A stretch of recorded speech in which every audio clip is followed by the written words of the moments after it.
Então hoje vai ser o capítulo 28, a fé, onde a gente vai entrar em detalhes sobre o conceito de fé e como muitas vezes a gente entende errado o que é a fé. Mas eu estou me adiantando um pouco. Vamos começar com uma oração e aí a gente entra no mérito da aula. Ó Senhor Deus Todo-Poderoso, lhe agradeço, Senhor, por este momento, Senhor, lhe agradeço por este dia, meu Pai. Eu lhe peço, Senhor, que me use, Senhor, para falar a tua mensagem, Senhor. Que a tua mensagem, Senhor, toque o coração de todos aqui, meu Pai. Que a gente aprenda cada vez mais a crescer na fé e a entender o que realmente é a fé. Por favor, Senhor, eu oro assim, em nome de Jesus. Amém e amém. Bem, muita gente fala que o cristianismo é uma religião, que de fato entra no conceito de religião, mas também há pessoas que falam o cristianismo é fé, e também não está errado, né? Como o Sproul fala no primeiro parágrafo, ele fala assim: o cristianismo é chamado de fé porque há um conjunto de conhecimentos que é afirmado ou no qual seus aderentes devem crer. Vai aparecer, já apareceu já. Também é chamado de fé porque a virtude da fé é central para a sua compreensão da redenção. Então, a gente vê que a fé são um conjunto de crenças que a pessoa crê, né? E também é algo central para nossa fé, é o conceito de fé. Afinal, o justo viverá pela fé, como diz as Escrituras. E o tema da fé é um tema que roda todas as Escrituras, né? Em Hebreus, então, a galeria dos heróis da fé e tudo. Então, a gente vê que no cristianismo a fé é algo central, né? Mas vamos entrar em mais detalhes. Qual o conceito que a Escritura dá para a fé? Alguém sabe? Alguém gostaria de citar um versículo? Não? Bem, Hebreus 11, versículo 1, vai aparecer no Data Show, diz: ora, a fé é a certeza de coisas que se esperam, a convicção de fatos que não se veem, né? Mas aqui pode aparecer algum questionamento. A fé, então, é necessariamente uma fé que deve ser cega? Isso é, você deve crer independentemente de que tenha alguma razão para isso? E isso é muito interessante, porque o seguinte: como a gente vê essa questão da fé? Porque hoje em dia, atualmente, a fé é muito ligada pela fé cega. Você pega alguém que é descrente, a pessoa vai dar um conceito de fé que ele fala: a fé é crer em algo que você não tem como, não tem nenhuma prova, nenhuma evidência, nada. Você só acredita, dá um pulo de fé, é um pulo no escuro, né? Então, há essa questão de que a fé é vista como algo negativo para esses círculos, mas não é o conceito da fé cega que as Escrituras tratam. Como o próprio Sproul vai entrar em mais detalhes sobre o que é a fé, no terceiro parágrafo, que vai aparecer também no Data Show, é dito: em sua raiz, o termo fé significa confiança. Confiar em Deus não é um ato de crença irracional. Deus se revela para ser eminentemente confiável. Ele nos dá amplas razões para confiarmos nele, provando que somente Ele é fiel e digno de nossa confiança.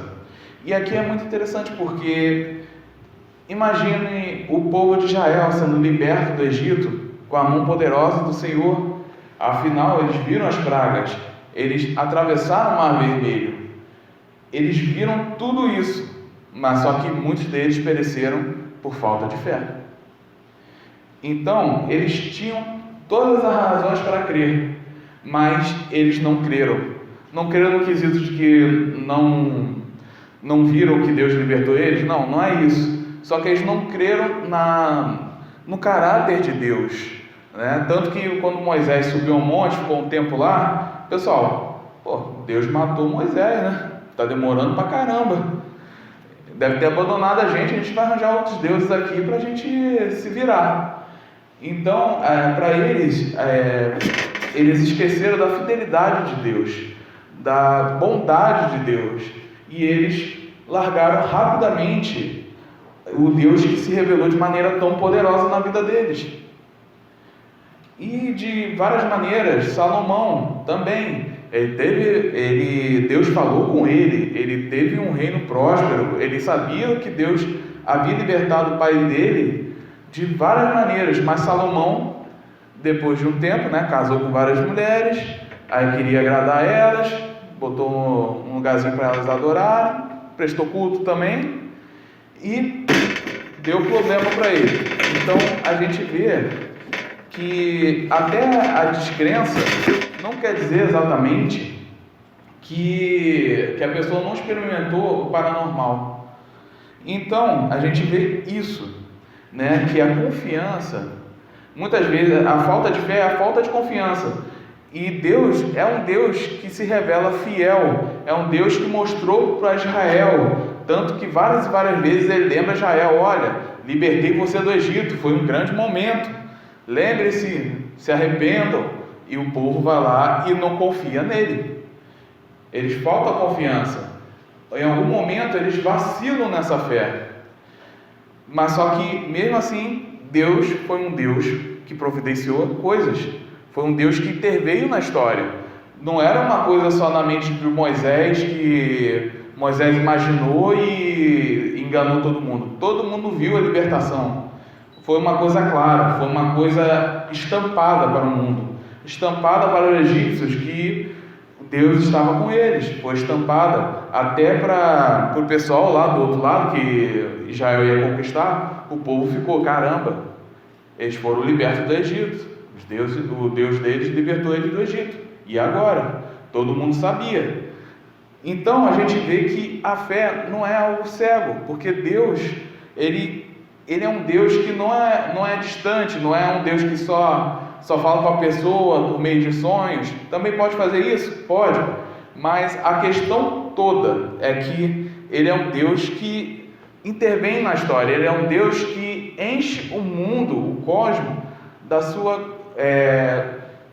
grandeza, mostrando, como aparece em Romanos 1, a sabedoria dele, mostrando que não tem como essa maravilha toda vir a existir sem Deus. Há uma grandeza que é enorme. É que nem a gente dizer que um computador foi montado a partir do nada. Não tem como a gente pensar isso a respeito da Terra. A gente sabe que aquele computador foi montado por alguém inteligente. De igual maneira, a gente vê a Terra, vê a complexidade da vida humana, a gente vê a complexidade de tudo, e a gente pensa: foi Deus que fez. Não tem como não ter tido um Criador. Então, a gente pode dizer que a confiança é como uma criança que confia nos pais. Isso se ela crer nos pais, ela seria boba por confiar neles? Por exemplo, vamos dizer, o seu pai fala: não beba isso aí faz mal. A criança tem todo o embasamento em pensar: meu pai me ama, meu pai cuida de mim, então com certeza isso aqui me fará mal. É uma confiança que ela tem no caráter dos pais dela para aceitar essa afirmativa do pai. Então, essa é a ideia. A pessoa crê por quê? Porque sabe do caráter de Deus, confia nele, sabe que ele é o pai, que ele providencia as coisas para os seus filhos, que ele nos ama. Então, por isso que a gente tem essa confiança, essa fé, porque é uma confiança que a gente sabe do caráter dele. Afinal, muitos poucos pais, né? Claro que tem pais que são mais exemplos, mas a gente sabe que nossos pais nos amam e eles tentam nos ajudar. É claro que tem filhos desobedientes? Tem filho que faz as coisas mesmo quando o pai proíbe, né? Tem até uma foto minha criança, né, que eu mudava os canais, né, toda hora na TV. Antigamente era sem controle remoto e tudo, né? Então, aí chegava o Douglas, não, eu olhava para eles. Era desobediente, né? Mas tinha sempre essas questões, né? Mas é claro que quando meus pais me falavam alguma coisa assim, Douglas, isso aqui é sério, isso aqui, principalmente falando de questões de droga, né? Quando oferecerem droga, não faz isso, eles falavam pra caramba isso, né? Eles repetiam, tá bom, não vou fazer, eu confio em vocês, tá bom? Então, essa a ideia, devemos confiar em nossos pais, né? Porque a gente tem confiança de que eles querem o melhor para a gente. De igual maneira, devemos pensar assim para com Deus, né? E então, como eu disse, a fé é vista como cega, né, por muitos, por causa da questão da visão hoje, de que a ciência pode explicar tudo, de que a ciência, um dia, eventualmente, eles vão conseguir explicar tudo que não consegue explicar agora, né? É uma visão completamente errada do que a ciência é por si só, né? Mas mostra isso aí, ele mostra confiança para com a ciência. Eles têm uma fé de que a ciência resolverá tudo, né? E a gente tem um pouquinho dessa fé também, não tão ampla, mas é claro que a gente sabe que a ciência é uma bênção, né? Que nos ajuda muitas vezes a prevenir doenças, a melhorar certos aspectos da sociedade, mas também não podemos tornar dele um ídolo, uma coisa que a gente deposita confiança extrema. E eu trouxe um vídeo aqui, já vou deixar até pedir para o pessoal preparar, que é um debate de um rapaz, até me falaram, né? O Michael Douglas me falou, não o ator, mas o membro daqui, eu já vi esse debate, que passou ali rapidinho, né? Eu já vi esse debate tal, eu gosto do William Lane Craig pra caramba, só que eu parei de acompanhar por causa de algumas posições dele, e eu concordo, também tem umas posições dele que eu acho muito forçadas, né? Mas eu achei esse vídeo, essa pequena parte, sensacional. Por quê? Porque o ateu estava falando, não, a ciência pode explicar tudo. E aí Craig fala, não pode. Aí ele fala, você nega que a ciência pode explicar tudo? Então me cita exemplos, meio que assim, né? E Craig vai lá e mostra exemplos. Então, vamos botar aqui o vídeo, tá?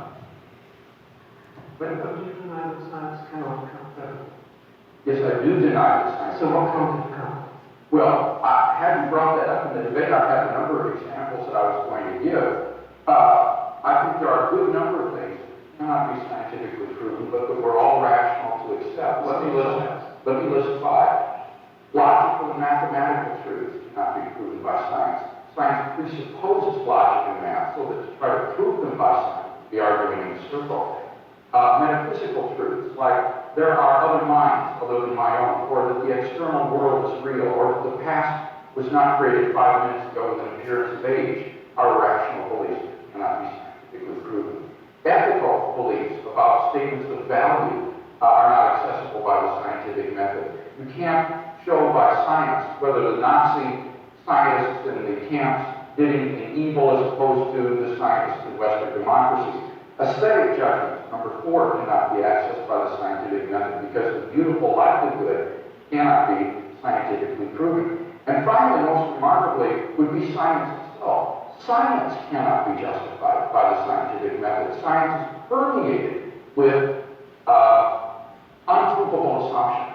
For example, in the special theory of relativity, the whole theory hinges on the assumption that the speed of light is constant in a one-way direction between any two points A and B. But that strictly cannot be proven. We simply have to assume that in order to hold the theory. So we got the Bible spoken. So none of these beliefs can be scientifically proven, and yet they are accepted by all of us who are rational and believe. But don't you deny that science cannot come? Pronto. Yes, I do deny the science. So what can come? Well, have you brought that up in the Pronto, debate? o vídeo ele entra em looping, né? Mas vocês puderam ver um pouquinho. É claro que o Craig, quando esse debate, ele entra em questões bem complexas. Deu para ver até nessa parte, né? Mas ele entra em questões bem complexas de teorias e tal. E se você está pensando em ler o livro dele, nossa, corajoso, porque é complicado. É muita coisa assim que você fica, sua mente fica quase explodindo de tão cansado que você fica. Mas ele falou uma verdade, que há suposições, há pressupostos, esse ateu tem uma confiança em algo que ele é verdadeiramente falso, que não pode. Ele foi lá e botou uns exemplos de coisas que não podem ser provadas pela ciência, porque a ciência, há um limite no método da ciência. Então, isso é muito interessante. E é uma coisa que a gente, como sociedade ocidental, a gente deve ter sempre esse cuidado de não pensar que a ciência é onipotente, porque só tem um onipotente, né? E esse vídeo me lembra uma coisa: a nossa fé não é uma fé que chegou uma pessoa, eu inventei aqui, vou escrever e todo mundo deve crer, tá bom. Não é essas seitas assim que começam do nada e aí o rapaz fala, não, o mundo vai acabar no dia tal, e não acaba, aí eles têm que reconfigurar toda a crença. Não, nada disso.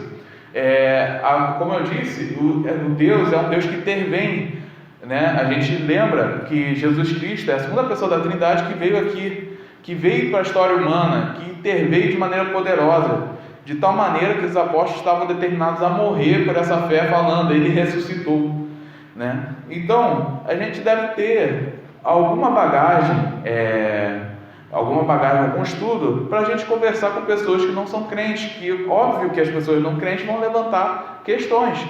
Como isso pode acontecer, como aquilo funciona, isso não faz sentido com isso, aquilo.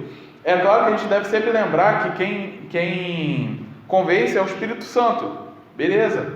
Mas só que também a gente deve cumprir o mandamento do Senhor, porque Mateus 22:37, vai aparecer ali, diz: ame o Senhor, o seu Deus, de todo o seu coração, de toda a sua alma e de todo o seu entendimento. Então o nosso amor deve ser um amor que não é só falar eu amo a Deus, mas uma vivência, que a nossa vida inteira, integralmente, no todo, seja para o amar a Deus, né? E óbvio que entendimento entra nisso. Como é que entra entendimento? Estudar as Escrituras, obviamente, ler a palavra, entendermos. Quando formos tentados, a gente ter aparato pela Escritura para que a gente não seja tentado pelo diabo, que o diabo distorce as Escrituras. Mas só que a gente tem que fazer que nem Jesus que foi tentado no deserto. Ele vai lá e fala as Escrituras como contra-argumento, com textos tirados do contexto que o diabo usa. Então a gente deve ter sempre preparado. Tudo bem que ninguém começa sabendo tudo. É claro que ninguém começa com bacharel em teologia, óbvio que não. Só que a gente deve crescer na fé. É uma coisa que a gente deve procurar. A gente deve procurar alimentos sólidos espirituais, não só ficar no leite, né? Usando uma analogia que Paulo usa. Então, como eu disse, ter fé é diferente de ser crédulo. Crédulo é a pessoa que crê independentemente de... fala assim, por que você crê? Porque eu creio. Mas só que já provaram que isso é falso ou o quê? Não, eu creio. Né? Política tem muito isso também. Né? A pessoa, não, fulano fez isso, fez aquilo. Não, mas pô, ele é o melhor, tal. É mentira tudo isso. Fizeram montagem. né? Isso aí a gente vê, acho que vai rolar para sempre isso, né? Vai entrando eleição, saindo eleição, sempre vai ter pessoas que defendem incondicionalmente uma pessoa, né? Mas a nossa fé tem uma razão sólida, né? A fé em si é revelada, a fé em si é amparada pela revelação histórica de Deus. Deus não é um Deus distante da história, mas um Deus que intervém na história, um Deus que separou um povo, um Deus que veio em num determinado tempo, fez milagres, ressuscitou, apareceu aos discípulos. E como diz 2 Pedro 1,16, vai aparecer ali: não vos demos a conhecer o poder e a vinda de nosso Senhor Jesus Cristo, seguindo fábulas engenhosamente inventadas, mas nós mesmos fomos testemunhas oculares da sua majestade. Então, o próprio Pedro falando: gente, isso aqui não é inventado, isso aqui eu vi, eu estava lá, eu vi, eu estou disposto a morrer por isso. A gente enfrenta a perseguição, né? E também muito interessante é o início do capítulo de Lucas, né, do Evangelho de Lucas, que mostra também cuidado, o esmero que Lucas teve ao escrever o Evangelho dele. Por quê? Porque Lucas é um excelente historiador. Ele escreve de um jeito muito próximo, né, dos livros históricos da época. Até o início ele fala como é que foi o método dele. Aí Lucas 1, de 1 a 4, vai aparecer ali ou já apareceu. Muitos já se dedicaram a elaborar um relato dos fatos que se cumpriram entre nós, conforme nos foram transmitidos por aqueles que desde o início foram testemunhos oculares e servos da palavra. Eu mesmo investiguei tudo cuidadosamente, desde o começo, e decidi escrever-te um relato ordenado, ó excelentíssimo Teófilo, para que tenhas certeza das coisas que te foram ensinadas. Então, já naquela época já circulava vários relatos. Aí, é claro que sempre rola aquela desconfiança, né? Não, pera, mas qual é que o relato é certo? Qual que é errado? Talvez a maioria esteja certa, mas só deve ter algumas coisas erradas. Então, Lucas falou lá: não, vamos empreender aqui uma pesquisa. E ele fez a pesquisa. Tem gente até que fala que talvez a Maria, mãe de Jesus, foi uma das testemunhas oculares, que faz sentido no quesito do conteúdo do Evangelho de Lucas, porque tem algumas partes que só Maria, ou alguém próximo a Maria, poderia relatar, né? Até a questão dela guardar as coisas no coração é um detalhe muito intimista, muito interessante, né? Tem pessoas que falam assim, que realmente parece ser Maria, uma das testemunhas que ele consultou, mas a gente vê o esforço desse rapaz. Ele não recebeu, né, uma revelação tipo assim dos céus. Claro que pode acontecer, Apocalipse, né? Mas também acontece do autor ter feito a pesquisa. Obviamente o Espírito Santo inspirou, só que foi esse método que aprove a Deus que Lucas fizesse. Lucas foi para um lugar: fulano de tal está aqui, eu queria conversar, tal. A gente fica imaginando as viagens que ele fez para conseguir fazer o Evangelho de Lucas e Atos, né? E Atos também é cheio de detalhezinho, muito bom. Então a gente vê como é completo. Outra questão é 1 Coríntios 15, que eu amo de paixão esses versículos, né? Vai passar ali também. Versículo 1: Irmãos, quero lembrar-lhes o Evangelho que lhes preguei, o qual vocês receberam e no qual estão firmes. Por meio deste Evangelho vocês são salvos, desde que se apeguem firmemente à palavra que lhes preguei. Caso contrário, vocês têm crido em vão. Pois o que primeiramente lhe transmiti foi o que recebi: que Cristo morreu pelos nossos pecados, segundo as Escrituras, foi sepultado, ressuscitou ao terceiro dia, segundo as Escrituras, e apareceu a Pedro e depois aos 12. Depois disso, apareceu a mais de 500 irmãos de uma só vez, a maioria dos quais ainda vive, embora alguns já tenham adormecido. Depois apareceu a Tiago e então a todos os apóstolos. Depois desses apareceu também a mim, como a um que nasceu fora do tempo, pois sou o menor dos apóstolos e nem sequer mereço ser chamado apóstolo, porque persegui a igreja de Deus. Então aqui tem vários detalhes aqui que a gente poderia entrar, mas não vamos entrar porque, né, temos tempo. Mas tem um detalhe que me chama muita atenção, que Paulo parece estar falando uma tradição antiga da igreja, né? Ele fala, o que eu recebi eu lhes transmiti. Então, e o conteúdo parece ser realmente uma fórmula que a igreja primitiva falava as coisas, né? A repetição, de acordo com as escrituras, é repetido algumas vezes. E também o próprio Paulo falando, apareceu para 500 irmãos de uma só vez, a maioria deles está vivo. É quase que um desafio, Está com dúvida? Pergunta a eles, tem um monte de vivo ainda. Pelo menos a metade, mais da metade está viva. Então, Paulo estava questionando as pessoas que estavam negando a ressurreição. Por quê? Porque tinha pessoas que negavam a ressurreição por causa da posição filosófica da época, que via a carne como má. Então, a ressurreição era vista como algo inaceitável. Mas Paulo estava falando, vai ter ressurreição sim, Jesus Cristo ressuscitou e nós vamos ressuscitar nos últimos tempos, no fim dos tempos. E Paulo vai entrando no detalhe em 1 Coríntios, e tem uma parte que ele fala, em versículos 13 e 14, vai aparecer ali. Se não há ressurreição dos mortos, então nem mesmo Cristo ressuscitou. E se Cristo não ressuscitou, é inútil a nossa pregação, como também é inútil a fé que vocês têm. De novo, Paulo falando, esse evento aqui aconteceu, não tem como contestar. Se vocês estão falando que não aconteceu, então é inútil o que a gente está fazendo aqui. Tudo é inútil. É inútil o que a gente crê, a gente vai ter confiança em uma coisa falsa, né?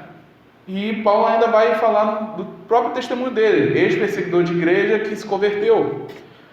Versículos 30 a 32. Também nós, porque estamos nos expondo a perigos o tempo todo.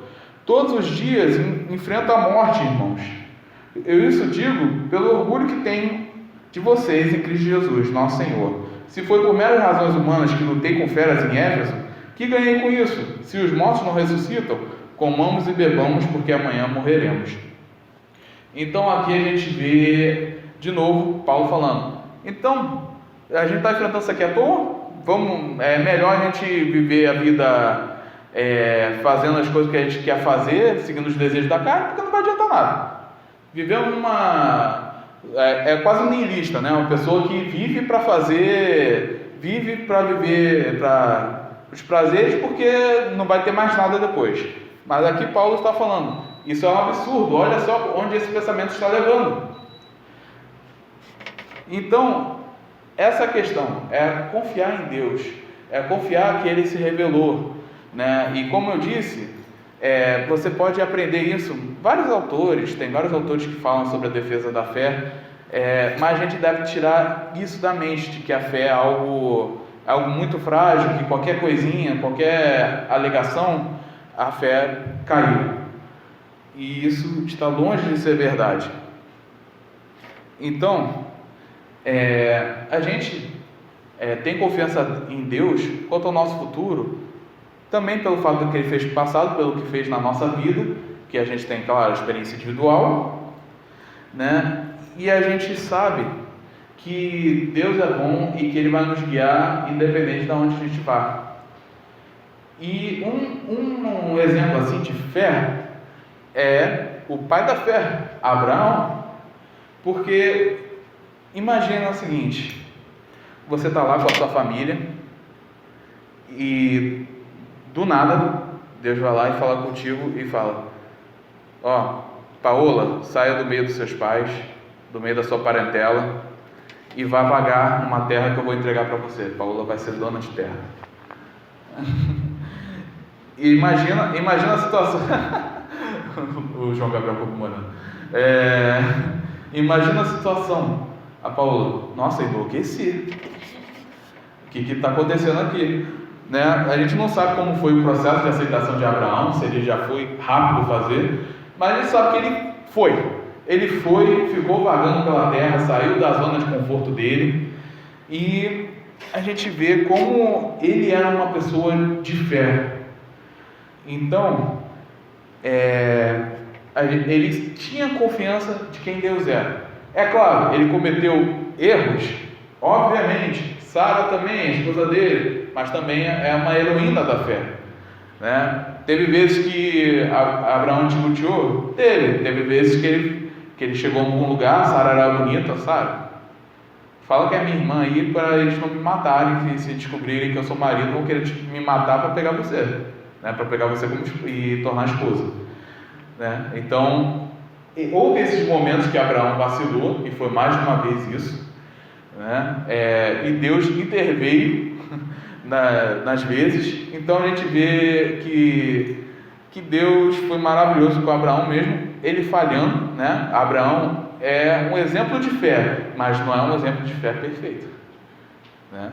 Mas que esse homem é um homem de fé é incontestável, né? Tanto que muitos estudiosos bíblicos afirmam que o tema que junta Gênesis até Deuteronômio, né, o Pentateuco todo, é Abraão e Moisés.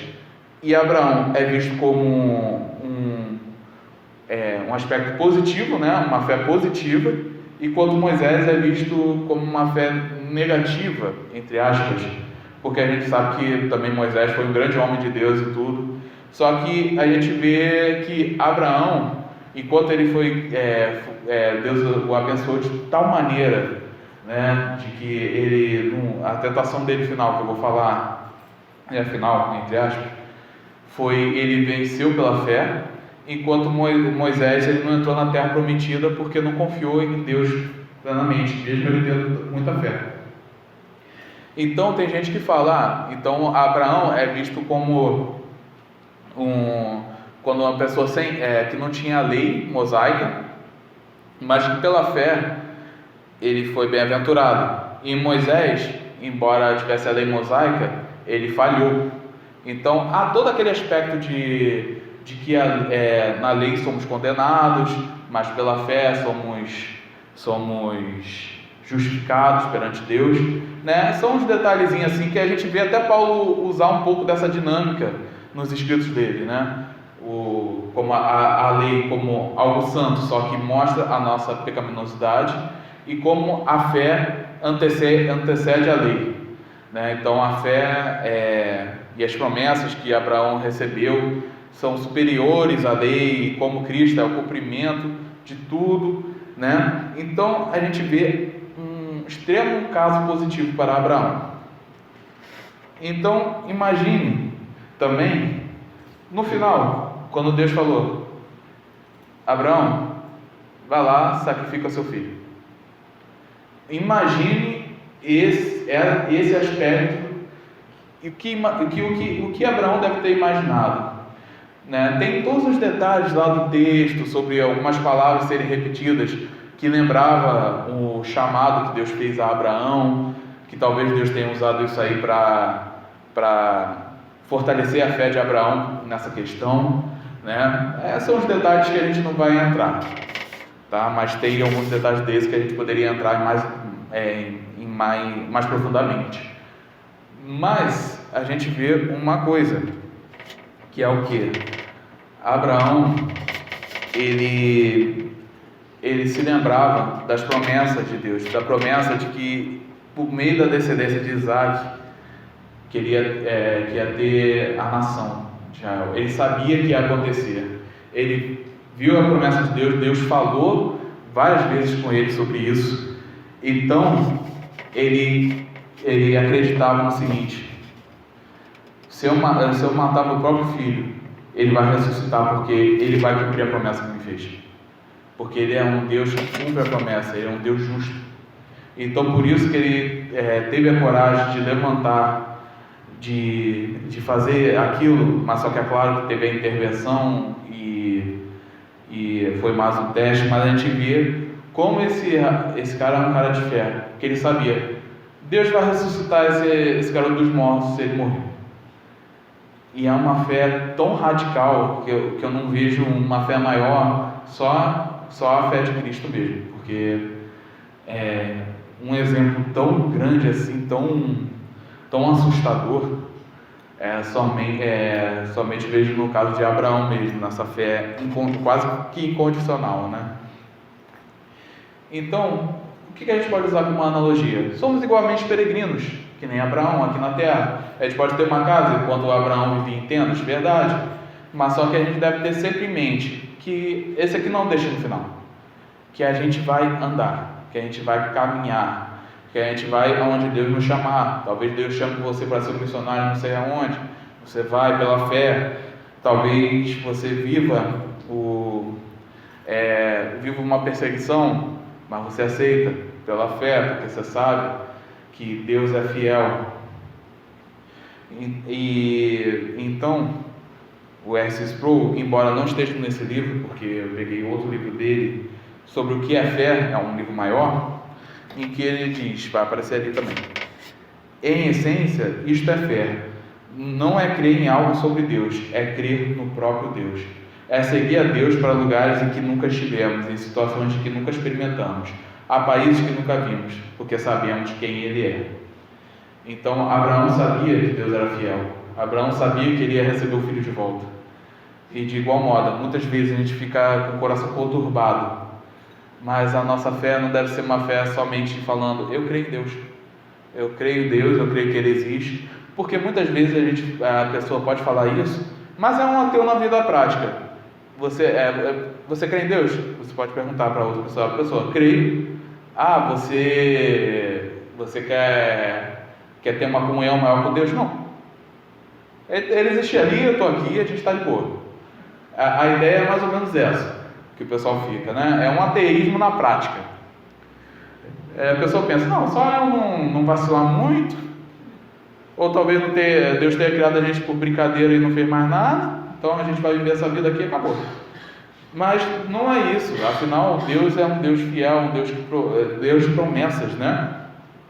E tanto que embora crer em Deus seja importante, como eu disse, não quer dizer que seja algo digno de aplausos. Por quê? Tiago, capítulo 2, versículo 19: crês tu que Deus é um só? Fazes bem, até os demônios creem e tremem.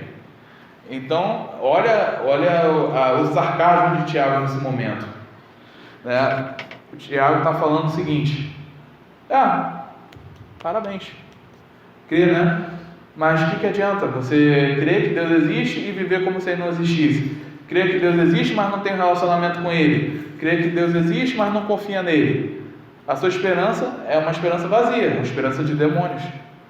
Na verdade, o demônio não tem essa esperança, mas você entendeu o que eu quis dizer?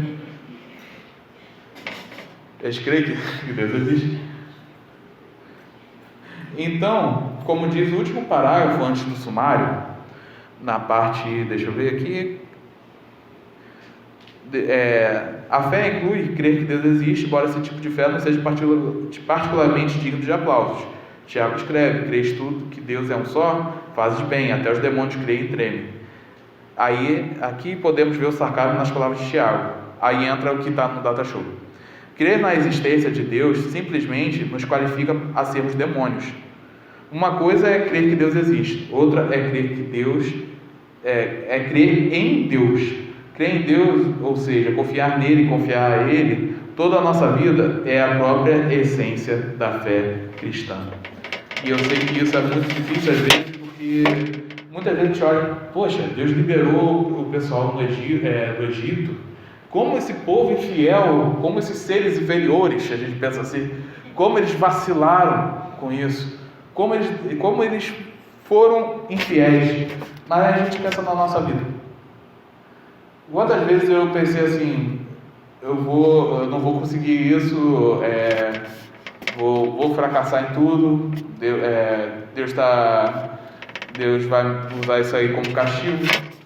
Quantas vezes a gente pensa assim e a gente entra num âmbito de desespero de que alguém tem que chegar para você e falar: você não crê que Deus é soberano? Aí você meio que remodela a sua teologia falando assim: não, eu creio, mas eu creio que Ele esteja me punindo. Então, imagina o povo de Israel olhando assim: a gente crê em Deus, Moisés não voltou, deu ruim. O que a gente vai fazer? Bem, vamos tentar outros deuses aqui e a gente vê o que rola, né?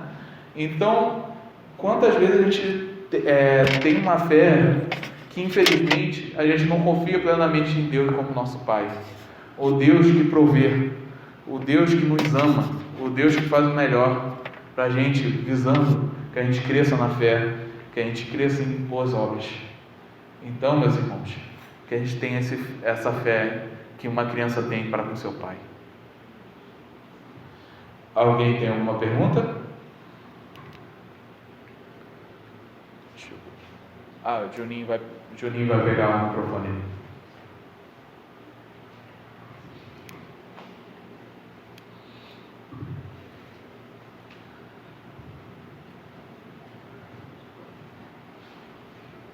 Você falou sobre a fé, sobre a fé verdadeira, sobre essa questão do fideísmo, que você não usou o termo, mas falou sobre isso, né? Que é a fé pautada nas nossas próprias conclusões, né? Nas nossas próprias paixões, entendimento acerca das coisas. A palavra de Deus diz que o justo, até ela ganhou uma pergunta aqui, o justo viverá pela fé. Então a gente sabe, não é uma fé qualquer, como você tratou aí.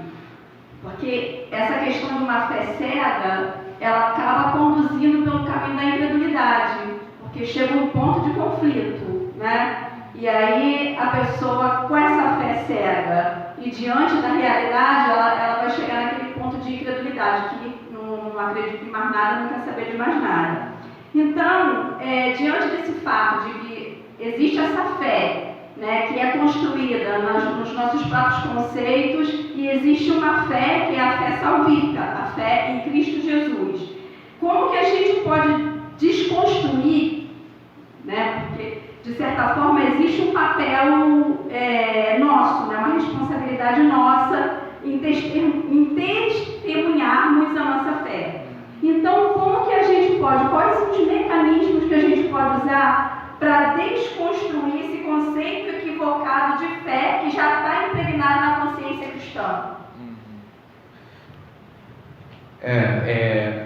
Uma coisa que a gente pode usar para desconstruir e mostrar que a nossa fé não é só uma fé cega, mas é uma fé confiando no caráter de Deus, além das nossas vidas, que deve ser pautada sobre esse princípio da soberania de Deus, a gente também, graças a Deus, temos várias obras tratando sobre isso, tratando sobre por que a nossa fé não é uma fé vazia, por que a nossa fé é uma fé histórica. Seria muito bom que muitas vezes a pessoa que tem dúvidas na fé, ela acaba guardando para si com medo e não conta para os outros falando: olha, eu estou com essa dúvida e essa dúvida está me consumindo, pode me ajudar?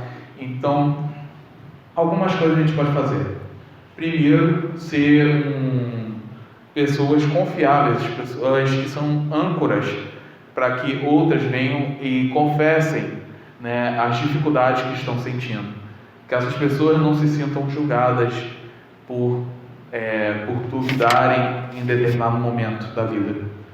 Que a gente entenda e pense que é nosso irmão da fé que está com dúvidas sérias. E que a gente se prepare para responder essas dúvidas na medida do possível. É claro que a gente não vai ter todas as respostas, mas a gente pode ajudar muito um irmão na fé por meio de palavras de consolação e de conhecimento que Deus proporcionou para a gente. Graças a Deus, vivemos numa época que temos vários acessos a livros. Tem um livro que eu gosto bastante, que é o livro Simples, então é muito bom para você recomendar. Mais que um Carpinteiro, de Josh McDowell, muito bom. São 100 páginas, mas só que voa, assim. O livro é muito fácil de ler. E também de você se equipar nessa questão para você poder responder, porque muitas vezes a pessoa não vai querer ler. A pessoa vai estar com preguiça, tudo, aí você vai, porque você crê... muitas vezes tem várias acusações assim que a gente poderia falar, tipo, uma clássica, mas a clássica de ruim, não clássica de boa, que muitos falam: Constantino inventou o cristianismo. Então, tem vários problemas com essa alegação. Primeiro, tem documentos mais antigos que Constantino. Segundo, além disso, os textos do Novo Testamento datam bem antes, até manuscritos, tem manuscrito 125 depois de Cristo. Então imagina o tempo do original, que é o primeiro século. Então a gente vê alguns detalhes que a gente poderia entrar, né? E obviamente essa aí é uma acusação falsa. Constantino inventou a divindade de Jesus. Não inventou nada, porque já no Novo Testamento, já tinha nos escritos mais antigos, já falava isso. E Constantino há chance dele ter sido um ariano, isso é, que negava a divindade de Jesus Cristo. Mas só que há muita controvérsia porque ele não entendia muito bem sobre o cristianismo. A verdade me parece ser essa. Se alguém falasse com uma lábia mais assim, não é assim, Constantino, aqui tá, vai cair na conversinha, Constantino ia lá, é verdade. Me parecia ser assim, porque ele foi batizado por uma pessoa que negava a divindade de Cristo no final da vida. Então a gente vê todos esses detalhes e várias mentiras que tem, até naquele livro Código da Vinci também, nossa, eles falam umas coisas que tá longe de ser verdade historicamente. Então há esses detalhezinhos assim. E eu gostaria também de falar um testemunho do Augusto Nicodemos. Olha só, Augusto Nicodemos teve crise de fé. Caramba, acabou o nosso mundo. Como é que era o Augusto Nicodemos? Ele falou o seguinte: ele estava na faculdade de teologia, só que ele estava numa parte que estava mais liberal. Liberal no quesito não econômico, mas liberal de pessoas que negavam várias coisas da revelação de Deus. Então, eles começaram a falar, isso aí não existe, sei lá o quê, isso não aconteceu, e ia citando o livro, né? E, claro, quando você escreve bem, você vende sua ideia de qualquer forma. Você consegue falar uma coisa bonita, né? Escrever um absurdo de maneira tão bonita que você fica, verdade. Né? Então, o Nicodemos começou a ficar assim, caramba, eu tô criando uma mentira, sabe o quê? Ele começou a questionar seriamente a fé dele, de tal maneira que ele chegou a orar: Deus, eu não sei se eu creio mais em você, não sei se você está me ouvindo, porque eu não sei nem se você existe, mas se existir, me ajuda. Né? Foi uma oração que ele fez, e depois ele entrou em contato com um professor, um outro professor que não era um liberal. Aí ele falou todas as lutas dele e tal. Ele: você está com dificuldade nisso? Lê esses livros aqui, ó. Pá. Então, essa crise que estava tão angustiante para Nicodemos, outra pessoa que estava preparada, que tinha leitura de livros assim que defendem a verdade, fez com que Nicodemos revigorasse na fé. Que ele falou: eu vi os contrapontos, né? Eu vi que todos os questionamentos já foram respondidos de algum modo em livros cristãos. Então a gente vê como na vida do Nicodemos, é claro, providência de Deus, com certeza, né? Mas como uma pessoa que sabia indicar livros, que sabia responder as perguntas dele, como foi uma bênção para que ele não naufragasse na fé, como foi uma bênção para que hoje a gente tenha o Nicodemos. Mais alguém tem alguma dúvida? Eu respondi. Eu falei pra caramba agora. Tem alguém que quer perguntar? Paola? Vou largar minha tenda.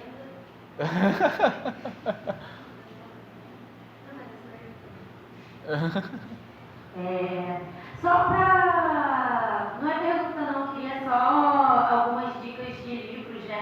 Porque como você falou sobre essa pessoa que aconselhou, da importância da gente ler livros que complementem, né, nosso entendimento sobre isso, para que na hora que a gente vê uma crise, que é comum, né, acontece com todo mundo, para que a gente não fique só, não só na Bíblia, porque a Bíblia já é o suficiente, mas leituras que complementem, né, que esclareçam algumas coisas que talvez a gente lendo a gente não compreenda. Eu estava mexendo aqui no celular para ver aqui a lista de livro, porque tem alguns que eu já li, que eu posso até recomendar mais. Primeiro é Mais que um Carpinteiro, para mim é a primeira recomendação, livro simples, leitura simples, VaptVupt, muito bom. Agora, aí a gente entra nos livros mais complexos, que aí também, obviamente, entra muito dos posicionamentos sobre como iniciou o cosmos, né? O João Gabriel sabe muito bem o que eu estou falando, que o João Gabriel tem uma posição, eu tenho outra, mas pessoas que são muito boas nisso. Em defesa da fé, Lee Strobel, tá? Em defesa de Cristo, Lee Strobel também, principalmente em defesa de Cristo, eu gosto mais de defesa de Cristo. Porque ele é um repórter, ele era ateu quando começou a investigação, se tornou cristão.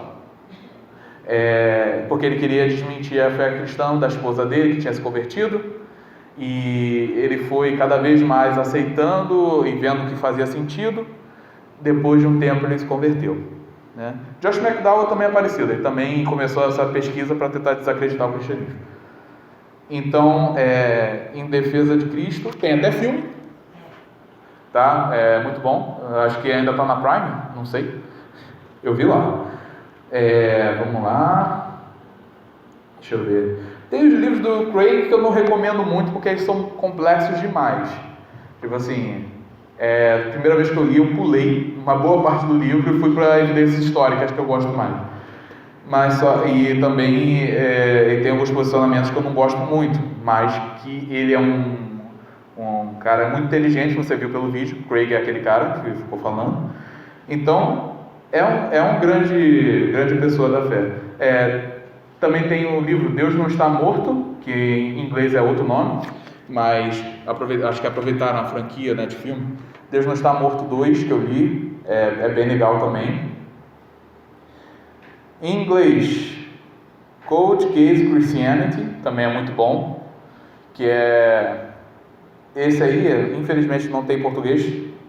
Então, é sobre um detetive, também ateu, que começou a investigação para ver se fazia sentido analisar o Novo Testamento como testemunhas oculares.